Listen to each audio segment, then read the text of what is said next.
کہ چاہے J D Venice ہو یا پریزیڈنٹ ٹرمپ ہو، جو انہوں نے نیتن کے خلاف تھوڑے بہت سٹیٹمنٹ دیے ان کی اسٹریٹجی کے حوالے سے، حقیقت تو یہ ہے کہ خود امریکہ کو اس جنگ کی دلدل میں جو گھسانے والا ہے وہ تو اسرائیل ہی ہے، لیکن وہیں پر نیتن نے جو ہے وہ اپنا سروائیول دیکھنا ہے۔ امریکن پریزیڈنٹ نے،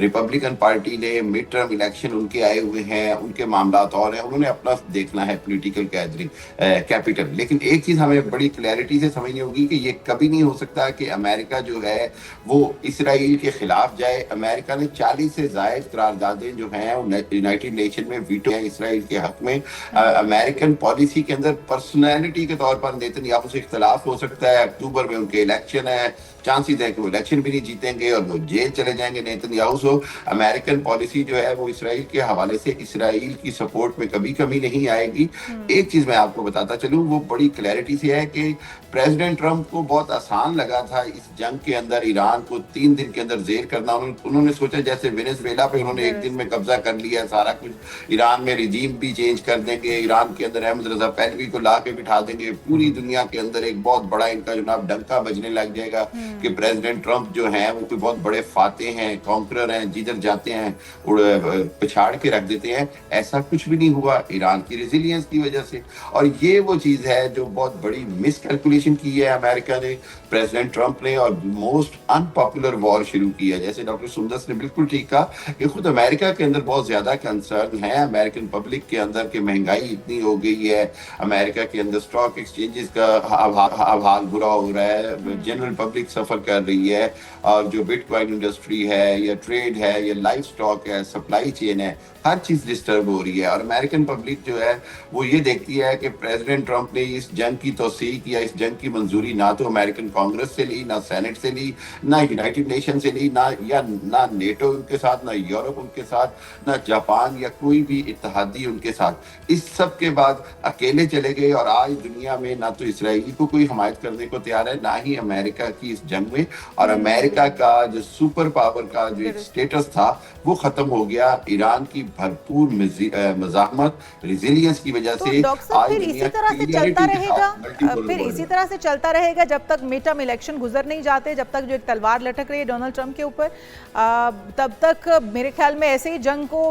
کبھی اس کے بند کرنے کی بات کی جائے گی، کبھی دوبارہ سے حملے شروع کر دیے جائیں گے، پھر مذاکرات کی ٹیبل پر آنے کی بات ہوگی، اور پھر ایک بار سے ہم دیکھیں گے کہ حملہ ہو چکا ہے۔ تو کیا یہی صورتحال جاری رہے گی جب تک مڈ ٹرم الیکشن نہیں گزر جاتے؟ اور مڈ ٹرم الیکشن کے بعد پھر کوئی بڑا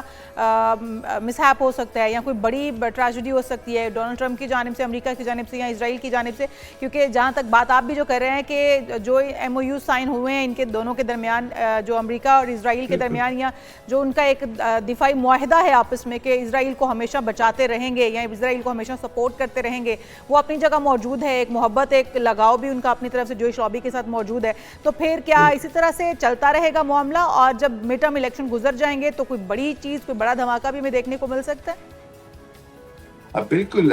دیکھیے عشاء، یہ 60 دن بڑے کریٹیکل ہیں۔ ان 60 دنوں کے اندر جتنے معاملات طے کرنے ہیں یہ ناممکن ہے کہ یہ سارے معاملات طے ہو جائیں۔ دوسری جانب امریکن مڈ ٹرم الیکشن کے لیے پریزیڈنٹ ٹرمپ کو کوئی وننگ چیز چاہیے ہاتھ میں، کوئی ڈیسپریٹ کے ساتھ ان کو یہی ہے کہ وہ ہر حالت میں یہ ثابت کر دیں کہ انہوں نے ایران جنگ میں امریکن پبلک کے لیے بہت کچھ پایا ہے، امریکہ کو کوئی بہت بڑے خطرے سے بچایا ہے، امریکہ پبلک کو اکنامکلی کوئی بہت بڑے تیل کا کنٹرول مل گیا۔ ایسا تو کچھ بھی ہوتا نظر نہیں آ رہا، لیکن میں آپ کو ایک بات بتاتا چلوں کہ اگر یہ 60 دنوں کے اندر ہی ہو سکتا ہے کہ یہ جنگ جو ہے یا سیز فائر جو ہے یہ ختم ہو جائے، اور اگر لارج سکیل وار شروع ہو گئی تو خود امریکہ کو بہت نقصان ہے۔ دنیا جو پوری پہلے آبنہ ہرمز کی بندی سے چوک ہوئی تھی، جو اس کو ابھی بریدنگ سپیس ملی، آپ دیکھیں کہ ابھی دنیا ایک دم بہت زیادہ اٹینشن نہیں دے رہی، کیونکہ تیل کے جہاز جا رہے ہیں، روزانہ 40-50 جہاز گزر رہے ہیں۔ یعنی یہ دنیا اتنی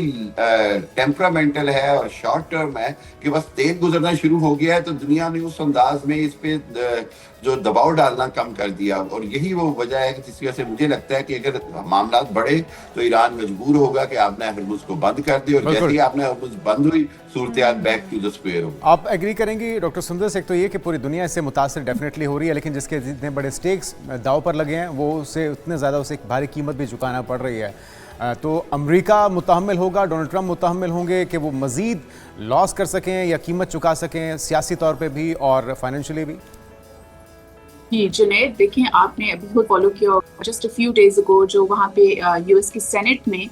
جو ایک موشن جس پہ ووٹ کیا گیا ہے 58 ورسز 48,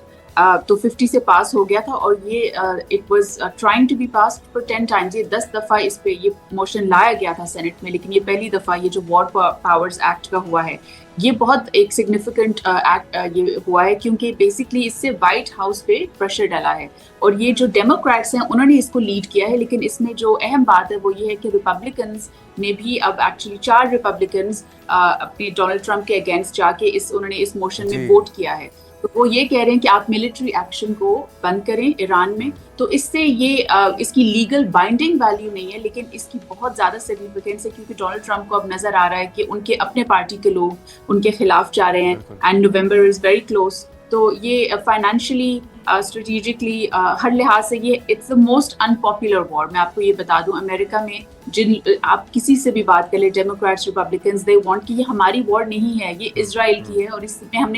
نے اس میں کیوں گئے ہیں, اور اس کے جو امپیکٹس ہو رہے ہیں, جتنی اس میں کلنگز ہوئی ہیں illegal, so they all want us to just leave Iran, and لیکن Donald Trump has created a mess that he cannot exit. بالکل صحیح, بہت شکریہ.